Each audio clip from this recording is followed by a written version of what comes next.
যিসকল ব্যক্তিৰ খাস মাটি উচ্ছেদ কৰোৱা হৈছে তেওঁলোকক 50,000 টকা দিবলৈ চৰকাৰে ইতিমধ্যে সিদ্ধান্ত গ্ৰহণ কৰিছে। আমি দাবী উত্থাপন কৰিছোঁ যে এটা ঘৰ ভাঙিলে কেতিয়াও 50,000 টকাই নহয়। এতিয়া এনেকুৱা হৈছে যে যদি 50,000 টকা দিয়ে সেই 50,000 টকাৰে কিন্তু তেওঁলোকে ইয়াৰ পৰা যে তেওঁলোকৰ সামগ্ৰীখিনি ঘৰৰ বেলেগ ঠাইলৈ লৈ যাব সেইখিনিতে কিন্তু 50,000 টকা শেষ হ'বলগীয়া হ'ব। গতিকে এইখিনিৰ জৰিয়তে কিন্তু অসমৰ এক আমাৰ বিশেষকৈ ধুবুৰী জিলাত যে এক আৰ্থিক সংকটত ভুগিবলগীয়া হ'ব এইটো কিন্তু নিশ্চিত।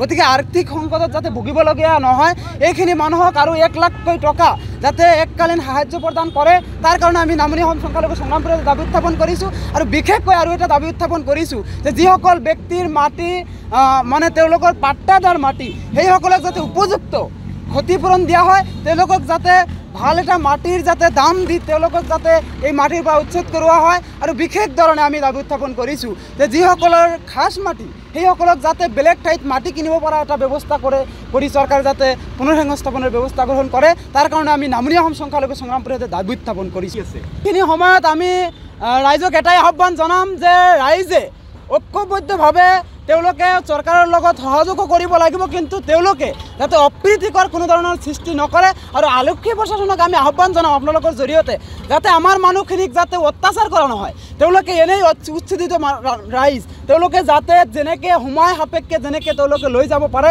লাহে লাহে তেওঁলোকে লৈ আছে। কিন্তু আমাৰ পদক্ষেপখিনি হৈছে যে আমি ইয়াৰ ৰাইজখিনিৰ লগত আলোচনা কৰি এই কোন মানুহে ইয়াৰ পৰা বাতৰি থাকিলে আৰ্থিক অনুদানৰ পৰা তেওঁলোকক আমি অন্তৰ্ভুক্ত কৰাৰ কাৰণে এটা আমাৰ জিলা আয়ুক্তৰ মহোদয়ক বা সমজিলা আয়ুক্তক যাতে লিখিত দিব পাৰোঁ তাৰ কাৰণে আমি চিন্তা চৰ্চা কৰি আছোঁ। একচুৱেলি ক'বলৈ গ'লে সংখ্যালঘুৰ প্ৰধান ভোট বুলি কয় কংগ্ৰেছে। ভোটৰ সময়ত বিভিন্ন ধৰণেৰে মন্তব্য দিয়ে।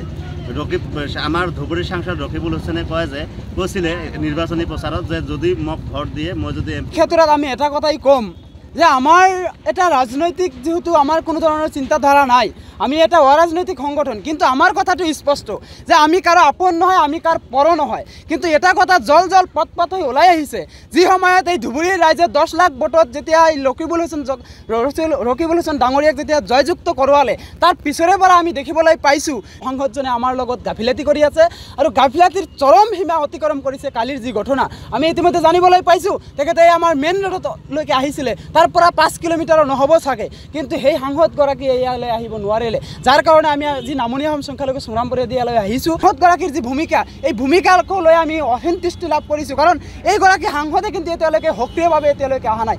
এতিয়া সাংসদগৰাকীক আমি প্ৰত্যাহ্বান জনাইছোঁ যদিহে তেওঁ ধুবুৰীৰ মানুহক ভাল পায় তেনেহ'লে তেওঁ ৰাজপথত আহি বহিব লাগে, আমাৰ লগত ৰাজপথত তেওঁ বহিবলৈ চিন্তা চৰ্চা কৰিব লাগে। তেওঁ কিয় এতিয়ালৈকে VIPৰ দৰে তেওঁ এই গামোচা এটা ৰাজনীতি কৰি আৰম্ভ কৰিছে। গতিকে আমি সাংসদ মহোদয়ক আহ্বান জনাইছোঁ যে অতি সোনকালে মানুহৰ মাজত আপুনি আহিব লাগে।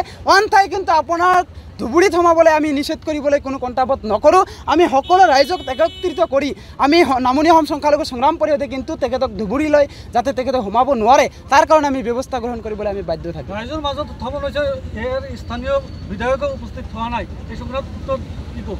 সাংসদ আৰু বিধায়ক যিগৰাকী যদিও তেওঁলোকে বেলেগ দলৰ, আমি কিন্তু দলৰ ওপৰত কোনো মন্তব্য নিদিওঁ, আমি দল বিশেষে কোনো কথা কোৱা নাই, আমি দল বিশেষে নকওঁ। কিন্তু এই সাংসদজন যেনেকুৱা টাইপৰ মানুহ তাতকৈ বেছি ক'বলগীয়া হ'লে এই বিধায়কজন। আৰু এই বিধায়কজনক অনাগত দিনত যে ৰাইজে বহু খেদা দিব সেই কিন্তু নিশ্চিত। ৰাইজ দিবনে নাই? দিব। ৰাইজেও একমত আছে, ৰাইজেও বিধায়কগৰাকীকো বহু খেদা দিব আৰু সাংসদগৰাকীকো বহু খেদা দিব। আমি কোনো এটা দলৰ বিৰোধী নহয়, কিন্তু ব্যক্তি বিশেষত আমি বিৰোধিতা কৰিছোঁ তেওঁলোকৰ কৰ্মকাণ্ডক লৈ। গতিকে আমি এটা কথা স্পষ্টকৈ ক'ব বিচাৰিছোঁ যে সাংসদ আৰু আমাৰ বিধায়কগৰাকীক কিন্তু ৰাইজে ইয়াতে আহিলেই কিন্তু এতিয়া বহু খেদা দিবলৈ ৰাইজে সাজু হৈ আছে।